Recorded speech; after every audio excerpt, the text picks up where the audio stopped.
Awami League, JaPa, BNP সহ ৭ দল ঘুরে এবার নতুন দলে শাহ জাফর। ছাত্রজীবনে ছাত্রলীগের মাধ্যমে রাজনীতির হাতেখড়ি শাহ মোহাম্মদ আবু জাফরের। রাজনৈতিক জীবনে ফরিদপুর থেকে আওয়ামী লীগ, বাকশাল জাতীয় পার্টি, জাপা ও বিএনপির সংসদ সদস্য ছিলেন। সর্বশেষ গত বছর বাংলাদেশ জাতীয়তাবাদী আন্দোলনের বিএনএম ভারপ্রাপ্ত চেয়ারম্যান হয়ে নির্বাচনে অংশ নিয়ে পরাজিত হন। এবার দল পরিবর্তন করে চিত্রনায়ক ইলিয়াস কাঞ্চনের নতুন দল জনতা পার্টির বাংলাদেশ প্রধান উপদেষ্টা হয়েছেন তিনি।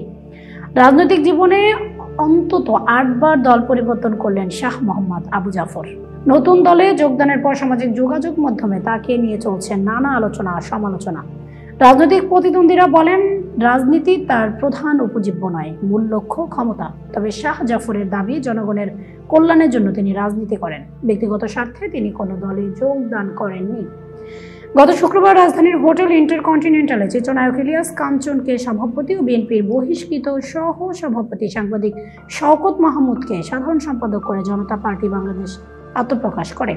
এ দলের প্রধান উপদেষ্টা হয়েছেন শাহ জাফর। তিনি ফরিদপুর ১, মধুখালী, বোয়ালমারী, আলফাডাঙ্গা ও ফরিদপুর ৪, ভাঙা, চরভদ্রাসন, সদরপুর একাংশ আসনে একাধিকবারের সংসদ সদস্য ছিলেন।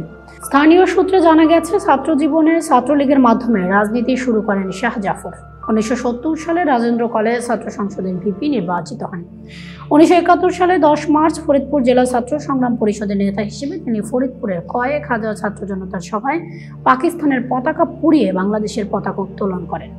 ৭১-এর মুক্তিযুদ্ধ শুরু হলে ভারতে চলে যান এবং দেরাদুন সামরিক একাডেমিতে বাংলাদেশ লিবারেশন ফোর্সের বিএলএফ এর মুজিব বাহিনী সদস্য হিসেবে গেরিলা যুদ্ধের প্রশিক্ষণ নিয়ে মুক্তিযুদ্ধে অংশ নেন।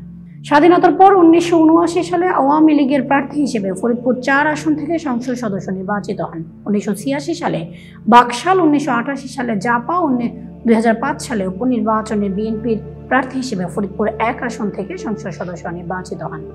তবে ১৯৯১ ও ১৯৯৬ সালে জাপা, ২০০১ সালে বাংলাদেশ জাতীয়তা পার্টি বিজেপি, ২০০৯ ও ২০১৮ সালে বিএনপি এবং সর্বশেষ ২০২৪ সালে বিএনএম এর প্রার্থী হিসেবে নির্বাচন করে পরাজিত হন।